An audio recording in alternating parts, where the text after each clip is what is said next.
chers auditeurs. Je suis Fouad Hassoun, Libanais d'origine. J'ai été victime d'un attentat il y a 35 ans où j'ai perdu la vue et j'ai cheminé avec le Seigneur avec un grand don immense qui est devenu comme une grâce dans ma vie qui m'a libéré de toutes les haines, de toutes les rancunes, de toutes les blessures que la guerre du Liban avait laissées dans mon cœur. Ce grand don, c'est le pardon. Cette grâce était de pouvoir et d'apprendre d'abord et de pouvoir dire j'ai pardonné.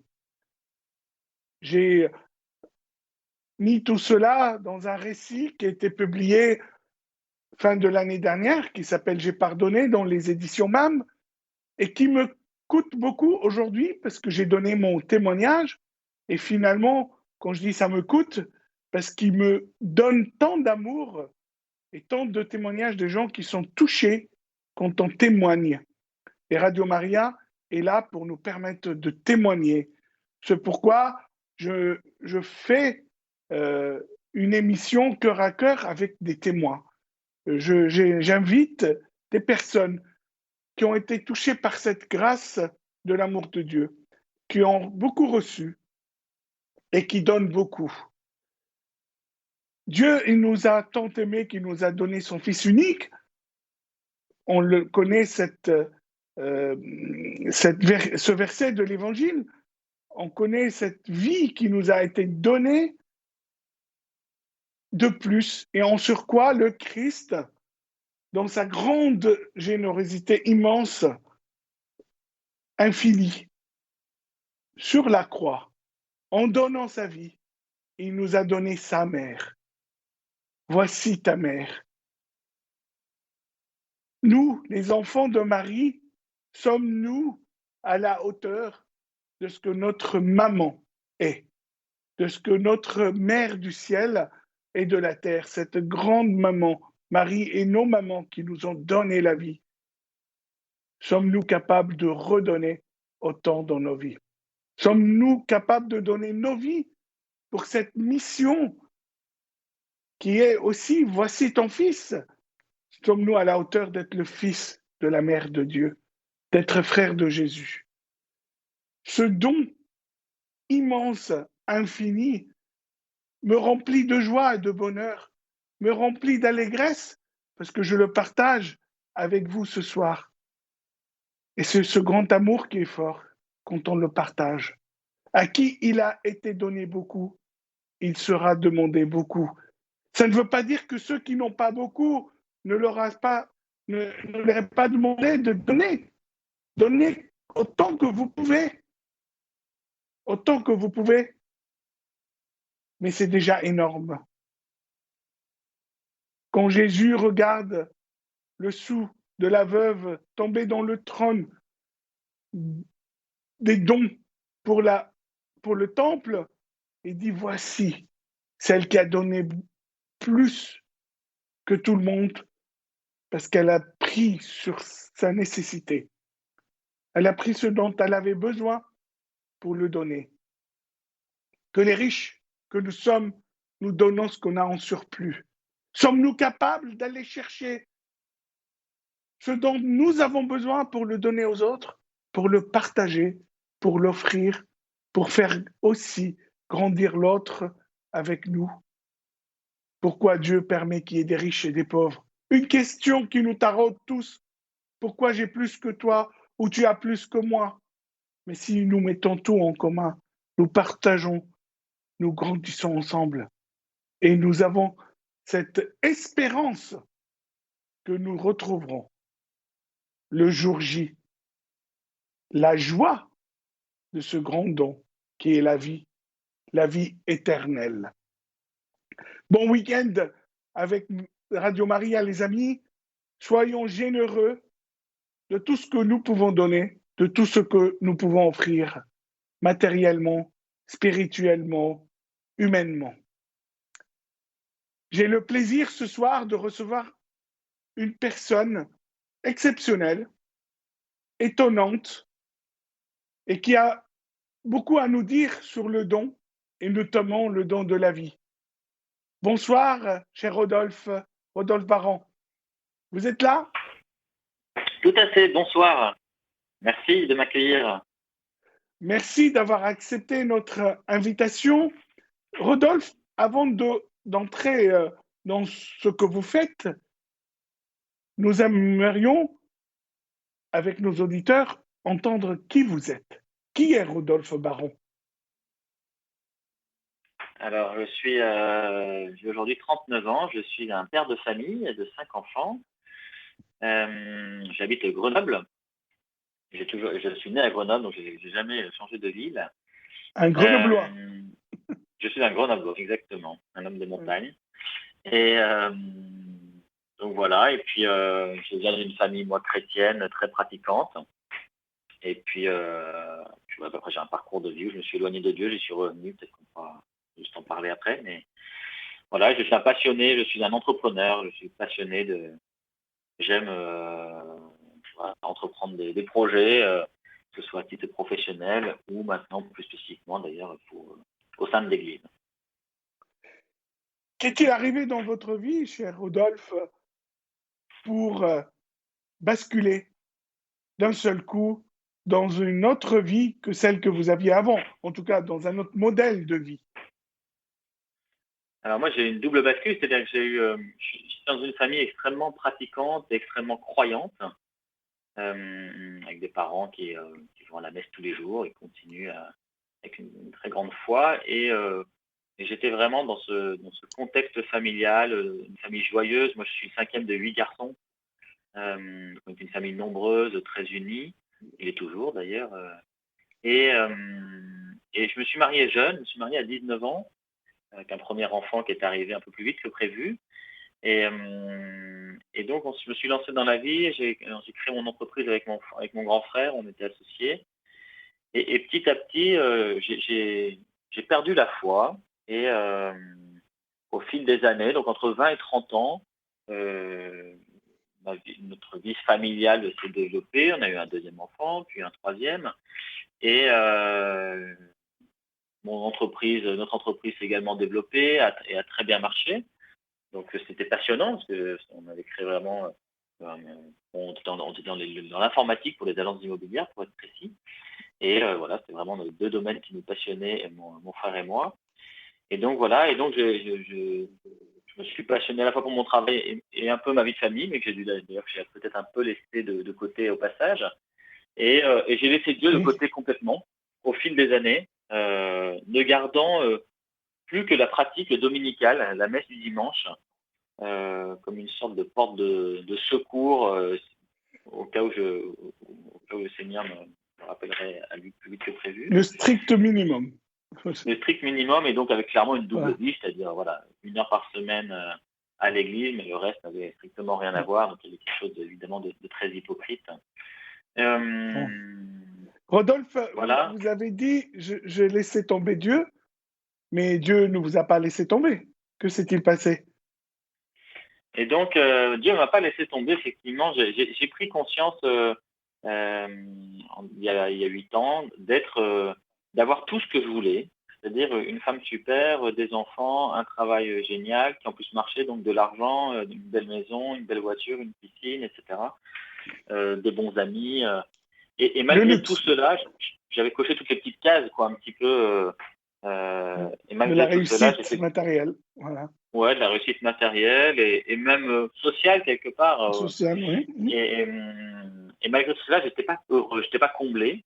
Et donc je l'ai partagé à ma femme un matin. Je lui ai dit, écoute, je me rends bien compte que on peut continuer on peut continuer sur cette voie-là et on sera probablement de plus en plus riche et on pourra faire sûrement de plus en plus d'activités, de plus en plus de loisirs, de voyages, etc. Mais je lui ai dit, je vois bien que je ne suis pas comblé. Et à ce coup, elle a pleuré parce qu'elle m'a dit, mais c'est moi qui te rends pas heureuse. J'ai dit, non, mais je pense plus profond que ça.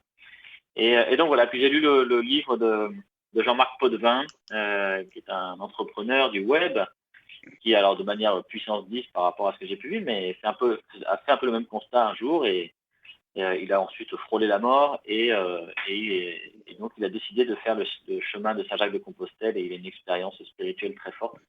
Donc il explique tout ça dans un livre témoignage qui s'appelle Les mots ne peuvent dire ce que j'ai vu. Et donc j'ai lu ce bouquin, je me suis dit tiens c'est intéressant parce que je suis un peu dans la même situation que lui. Et donc je me suis dit tiens je vais pouvoir, je vais peut-être essayer de moi aussi de me rapprocher du Seigneur pour voir si je peux vivre une expérience spirituelle du même type. Et donc, il se trouve Alors, que que Jean-Marc s'est-il Potvin passé? est également un grenoblois. Donc, je suis allé voir le prêtre que Jean-Marc Potvin qui suivait également Jean-Marc Potvin, qui est en l'occurrence un prêtre que je connaissais et qui avait baptisé l'un de nos enfants. Et donc je me suis confessé et c'est marrant parce que ce prêtre, je lui ai dit, écoutez, moi, je veux bien essayer de revenir à la foi, mais j'ai quand même deux petits problèmes qui vraiment me posent souci. Et je dis, voilà, d'abord, on a un conflit avec ma femme, un sujet un peu difficile entre nous. Et ça fait plusieurs années, on n'en parle plus, mais je sens bien voilà, j'aimerais bien que ça se résolve. Et puis, je dis surtout, j'aimerais pas perdre mes amis avec qui on faisait la fête très régulièrement. Et en gros, je voulais pas changer de vie, quoi. Je voulais bien me rapprocher du Seigneur, mais pas changer ma petite vie confortable Mon et mode de vie, festive. mon confort, ma Voilà. zone de confort. Ouais. Et donc, Je veux tout. je veux tout. Ouais. Et donc, le Père Jean-Baptiste me dit très gentiment, il me dit, attends, ça, c'est pas ton problème, on va confier ça à la Sainte Vierge Marie. Et je rentre le soir même à la maison, ma femme m'attend et me dit, Rodolphe, j'aimerais qu'on parle, tu sais, sur tel sujet, en fait, j'ai réfléchi et je propose qu'on fasse ça et que du coup, ça soit vraiment un sujet de paix entre nous. Donc là, je tombe des nues, je lui dis, écoute, c'est incroyable parce que donc, je lui raconte qu'il fallait me confesser. Et donc, je lui dis, tu sais, le prêtre, à la fin, il m'a dit, il faudrait qu'on aille à Paray-le-Monial en famille. Alors là, ma femme, elle me dit, non, Rodolphe, tu sais, Paray-le-Monial, moi, j'y suis déjà allé quand j'étais jeune. C'est pas du tout un truc pour toi. C'est un truc où les gens lèvent les mains. Puis j'ai aucune envie d'aller à Paray-le-Monial. Puis les vacances sont déjà fixées pour cet été. Donc, non, on n'ira pas à Paray-le-Monial. Moi, ça m'arrangeait bien au passage. Et puis, 3 jours plus tard, on va chez nos meilleurs amis. Et donc, les amis que je ne souhaitais pas perdre et que je ne souhaitais pas trop bousculer par rapport à un changement de vie. Et là, on était 5 à table. Et donc, l'un des amis, en plein dîner, nous propose et les gars, est-ce que ça ne vous dirait pas d'aller à Paray-le-Monial? Et là, vous êtes je allé. tombe des nues. Et sans même que j'ai eu le temps de répondre, la femme du couple qui était avec nous dit oui, c'est une très bonne idée, mais il faut qu'on prenne date tout de suite pour être sûr pour que ça se réalise réellement. Et donc là, je me suis dit vraiment, le Seigneur est bon, la Vierge Marie est vraiment extraordinaire, parce qu'elle avait résolu mes 2 problèmes en 3 jours. Elle avait levé mes 2 obstacles qui en fait étaient des excuses évidemment, mais pour m'inviter à une conversion en profondeur et en confiance avec le Seigneur, et surtout à apprendre à le laisser faire et face aux obstacles. Voilà, donc on est allé à Paray-le-Monial avec ma femme et ce couple d'amis et donc là j'ai fait la rencontre du père Jean-Philippe Chauveau, qui est donc le fondateur de l'association Magdalena. Et là j'ai découvert, donc il faisait un témoignage, on était dans le cadre des sessions de l'Emmanuel à Paray-le-Monial l'été. Et donc, des milliers de personnes.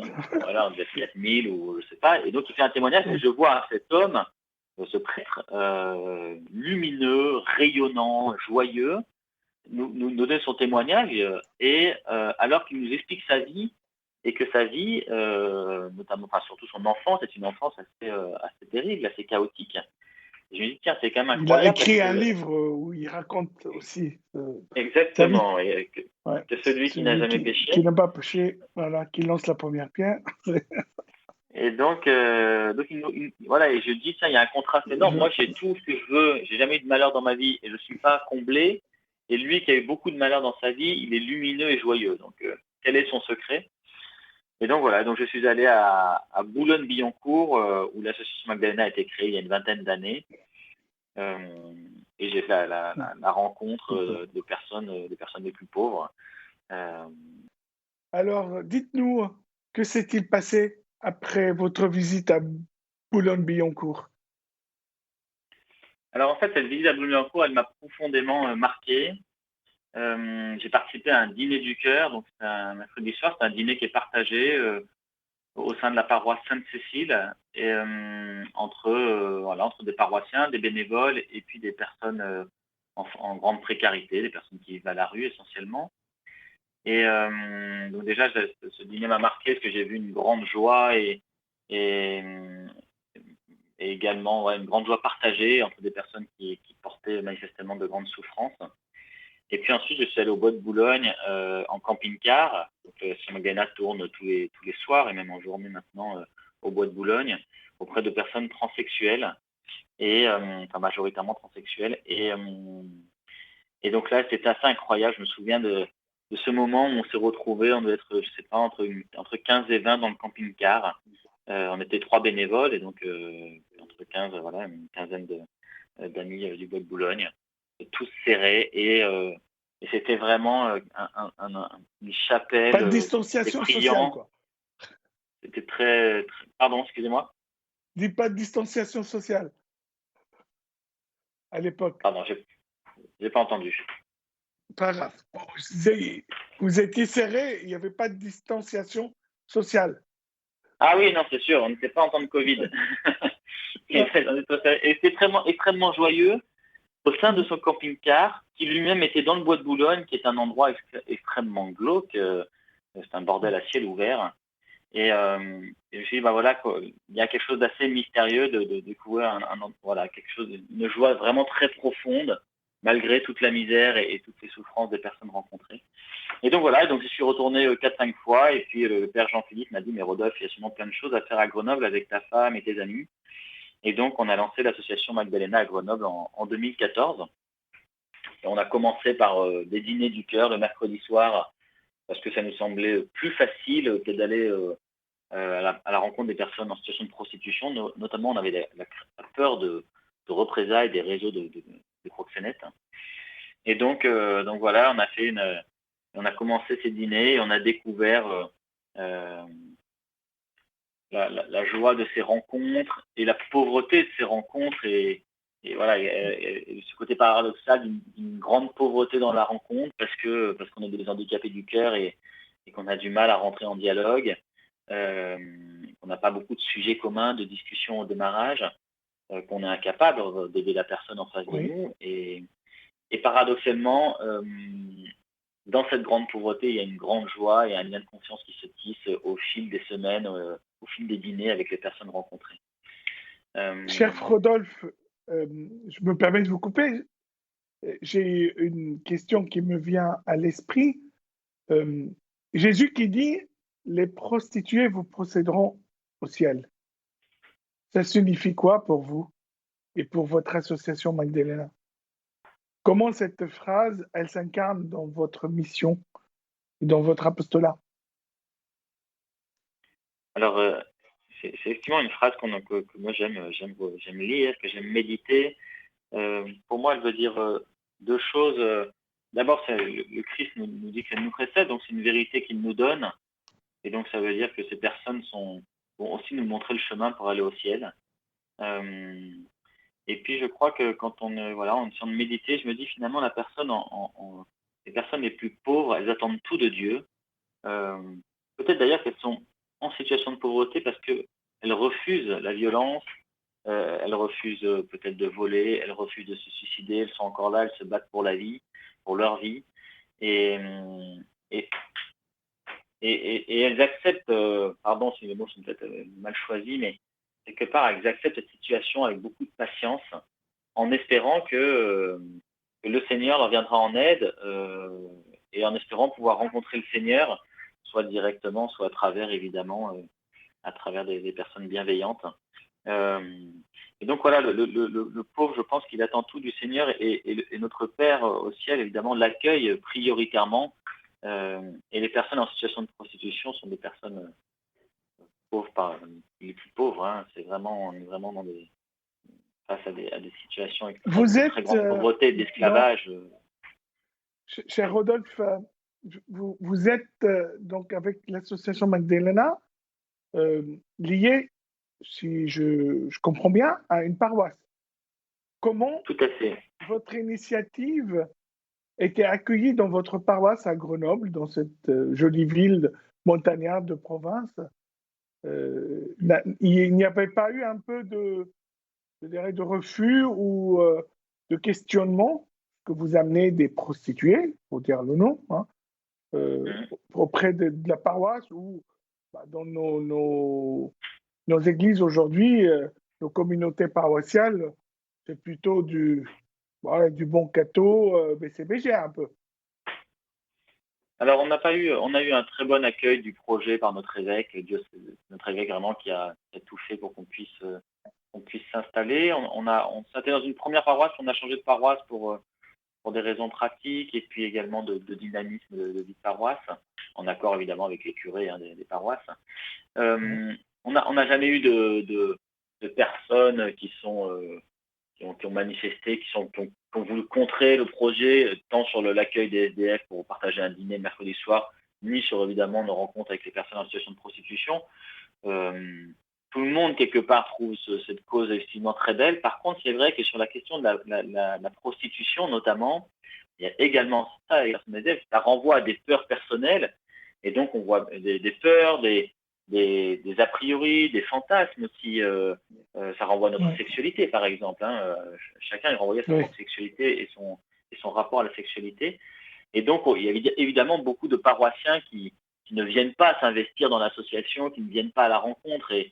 Et, et donc, bah voilà, c'est aussi ça notre œuvre au sein de Magdalena, c'est comment on permet aux personnes les plus pauvres de prendre leur place au cœur de l'Église et comment on permet aux paroissiens qui ont peut-être jamais eu cette expérience, eh ben, d'oser cette rencontre qui est salutaire pour eux.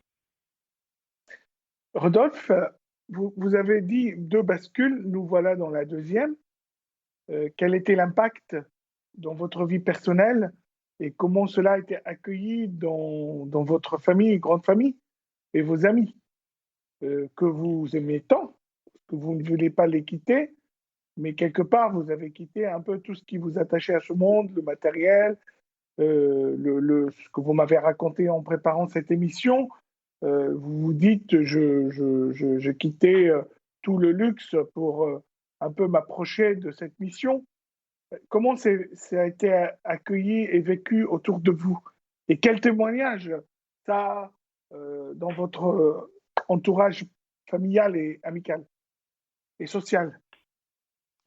Alors, d'abord avec peut-être la plus importante, c'est avec mon épouse, qui m'a tout de suite suivi et qui elle-même a eu un chemin de conversion. Alors, c'est toujours personnel, la conversion, donc un peu en décalé, hein, on n'était pas forcément pile en phase au même moment, mais vraiment, le Seigneur nous a guidés tous les deux et ça, c'était vraiment une grande grâce. Parce que, du coup, on n'a pas eu de difficultés, de conflits à ce niveau-là, même si on ne s'est pas toujours bien compris parce qu'il y a parfois un peu des décalages.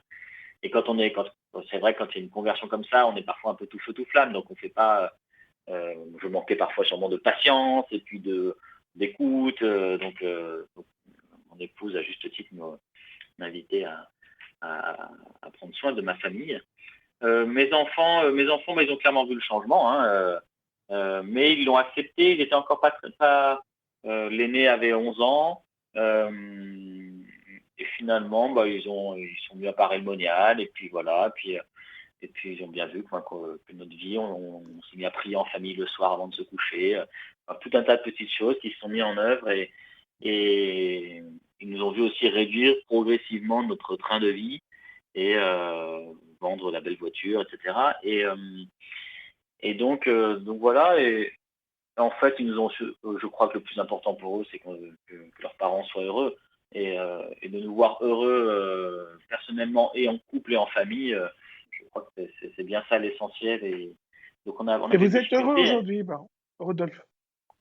Ah oui, je peux dire que je suis heureux, que je suis comblé d'une joie que je ne sais pas expliquer, très profonde. Je ne sais pas l'expliquer parce qu'en fait, c'est quelque chose de très irrationnel. Moi, je dis souvent, quand je vais participer à un repas le mercredi soir à Magdalena avec nos amis de la rue, en fait, pour être très, on est amis en Christ, mais socialement, on a peu de connexions. Et puis souvent, on rencontre des gens qu'on n'a peut-être pas beaucoup vus avant non plus, parce qu'il y a aussi un peu de turnover. Oui. Donc, Donc on va se poser à une table, il y a on est 8 par table normalement, hors hors Covid, et on va pouvoir passer parfois des dîners où il n'y a pas beaucoup d'échanges, il peut y avoir peu de discussions, et malgré ça, je ressors toujours d'un dîner du cœur extrêmement heureux. Et moi je compare un peu ça, c'est un peu mon combat spirituel avec l'adoration. Quand je suis devant le Saint-Sacrement, j'ai un énorme combat de me dire, mais Seigneur, il se passe pas grand-chose quand même là, hein, et puis j'en ressors très heureux quand même. Et voilà, je me dis parfois c'est un peu ça nos rencontres avec les plus pauvres, c'est que on voit pas ce qui s'y joue. Et, Ouais. Bon, et il voilà, se joue beaucoup de choses pour vous, mon cher Rodolphe Baron. Vous avez euh, gravi les échelons, si j'ose dire, et vous êtes aujourd'hui président de la Fédération Magdalena. Ça signifie quoi, président de la Fédération Magdalena? Quels sont aujourd'hui vos projets?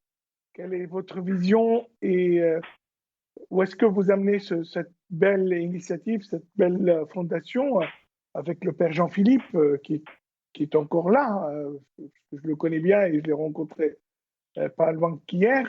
Vous continuez ce combat auprès des plus démunis, des plus pauvres, avec ces femmes qui sont marginalisées et vous remettez de l'espérance dans leur vie et beaucoup s'en sortent, si j'en crois un peu ce que vous témoignez. C'est quoi aujourd'hui vos projets d'avenir? alors la Fédération Magdalena elle a été créée l'année dernière, et je dirais qu'on a deux missions principales. D'abord, le but c'était de structurer un peu ce qui existait donc à Boulogne-Billancourt, à Grenoble, à Orléans, et puis et à Fontainebleau, il y a une maison d'accueil, et, et également pour soutenir dans ces associations locales des initiatives qui permettent d'améliorer les temps de rencontre que nous avons avec les personnes, et également de, de trouver les moyens, d'inventer les moyens pour leur partager notre foi. Euh, Vraiment, le pape nous invite à partager notre foi avec les plus pauvres. Il dit que les plus pauvres sont victimes d'une discrimination à ce titre-là, et qu'ils n'ont souvent pas accès à l'Église. Hein, et donc voilà, la fédération elle a été créée pour ça, et puis également, et peut-être sa mission aujourd'hui Et principale. pourtant, Jésus a dit que c'était leur église. Je me permets de vous couper. Je suis venu pour les pauvres, pour les mal-aimés, les malades. Et on prend nous la place et on les met dehors. Comment vous faites dans votre euh, fondation, dans vos œuvres, pour intégrer ces gens dans l'Église? Comment reviennent-ils au Donc voilà, cœur du cœur? c'est précisément la deuxième mission de la fédération, c'est de proposer aux paroisses qui souhaitent Oui, intégrer les personnes les plus pauvres dans leur communauté, et de lancer Magdalena, ou après ça peut être d'autres actions, mais en tout cas de proposer des temps de rencontre avec ces personnes. Donc nous on utilise les dîners, partager un dîner c'est évidemment un excellent moyen, ou d'aller à la rencontre la nuit. On a des maraudes auprès des personnes SDF à Boulogne oui, également, et puis les tournées du cœur auprès des personnes qui se prostituent. Et ensuite, une fois que le lien d'amitié et de confiance est créé, d'avoir des propositions pastorales réelles, à la fois par exemple, en ce moment, on a un parcours alpha à Grenoble, un parcours alpha pour les personnes SDF. On a lancé là il y a un mois, et c'est vraiment un excellent moyen de partager nos croyances respectives, en respectant les croyances de chacun, mais aussi de partager, nous, bénévoles de Magdalena, notre foi en Jésus. Et les personnes nous disent qu'elles redécouvrent la foi chrétienne, et elles redécouvrent un visage de l'Église avec souvent des blessures dans le passé, ou une image de l'Église extrêmement négative. Et donc voilà, puis elles viennent ou elles reviennent vers l'Église. c'est la Et joie. on a Vous également, apportez un peu de convivialité, un peu de joie, un peu d'amour. ouais, Et il faut pourtant, créer le lien c'est de confiance avec beaucoup de convivialité, beaucoup de joie, pour inviter naturellement la personne, et que la personne ce soit attirant. C'est à l'amour qu'on a les uns pour les autres que les gens reconnaissent les chrétiens. Et donc il faut d'abord développer cette relation vraiment d'amitié avec les personnes. Et puis ensuite, la paroisse, effectivement, il faut quand même qu'elle fasse de la place, que les pasteurs prennent du temps. Donc là, par exemple, on a eu une vingtaine de personnes qui ont été baptisées à Pâques, des personnes nigérianes, Ouais. avec des femmes issues qui étaient concernées par la prostitution et qui en sont sorties. Et donc, on a un curé qui Donc, accompagne. c'est une collaboration entre le curé, la paroisse et votre association. C'est un Exactement. travail je dirais, de communauté que vous faites. Voilà, exactement. Nous, on va à la rencontre, et puis une fois que les personnes viennent à l'église, Ouais. voilà, il faut que la paroisse, la communauté, Doivent accueille. accueillir. Voilà. C'est Et on fait le grande lien, parce que souvent, générosité c'est la première rencontre qui est difficile. Une demande fois que c'est lancé, c'est surtout difficile. d'ouvrir le cœur et de quitter. Avant de terminer, parce que nous approchons du terme de notre entretien, on aura certainement d'autres occasions, mon cher Rodolphe. Il y a dans l'image de la prostitution quelque chose d'impur. Et nous, là, nous sommes sur Radio Maria, nous vénérons notre Sainte Mère, la Vierge Marie, qui est modèle de la pureté. Y a-t-il des miracles d'amour et de pureté qui se passent au sein de Magdalena? Et en 2 mots, nous en parler avant de clôturer notre entretien sur cette espérance qu'on peut sortir de cette misère de la prostitution, de bafouer son corps et son âme dans des choses forcément pas très belles, très forcées ou parfois par choix, mais comment les gens peuvent s'en sortir et retrouver cette pureté de l'amour de Dieu et cette pureté virginale de la Vierge Marie. Alors, c'est vrai qu'on a les femmes qu'on rencontre la nuit nous disent elles-mêmes qu'elles se sentent indignes d'aller à l'église, indignes du Seigneur, indignes de Dieu. Ce sont des femmes croyantes, hein, les femmes qu'on rencontre, les femmes africaines. Et donc, elles-mêmes ont une image extrêmement négative, et les actes qu'elles subissent, hein, ce sont des femmes en réseau, donc ce sont des esclaves, hein, très clairement. L'argent qu'elles récoltent n'est pas pour elles. Et ce qui est très beau, c'est que quand on les rencontre, et quand on discute, quand on prie ensemble dans le camping-bar, quand on lit l'Évangile, on découvre leur foi, on découvre leur pureté de cœur. Et juste pour l'anecdote, on a le curé justement qui a préparé le premier groupe au baptême l'année dernière m'a dit, tu sais, Rodolphe, c'est 2 ans de préparation pour les adultes. Bon, on va voir comment on va faire.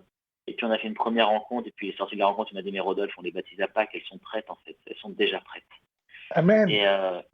Et donc voilà, je pense que ce désir fort de retrouver leur dignité en quelque sorte, hein, donne par le Christ. Nous retrouvons notre dignité. Je vous remercie de tout mon cœur pour cette ouverture d'esprit, pour tout ce que vous faites, pour cet engagement, pour le don de votre vie. C'est beau de voir des laïcs aussi qui se mettent dans la mission, qui nous montrent le chemin et qui donnent tout ce qu'ils ont, matériellement, humainement. Je sens aussi que votre famille est un grand soutien pour vous, votre épouse, vos enfants, et c'est une grande force. C'est un grand témoignage. Nous rendons grâce à Dieu, et puis j'appelle nos auditeurs de prier pour vous, Rodolphe, et pour votre famille, et pour votre mission, pour la Fédération Magdalena. En union de prière, vraiment, dans ce temps marial. Et puis, pour conclure, cette miséricorde qui nous réconcilie avec Dieu et qui nous redonne notre filiation et nous redonne notre vraie place de fils et frères ensemble avec Marie. Grand merci. Merci beaucoup.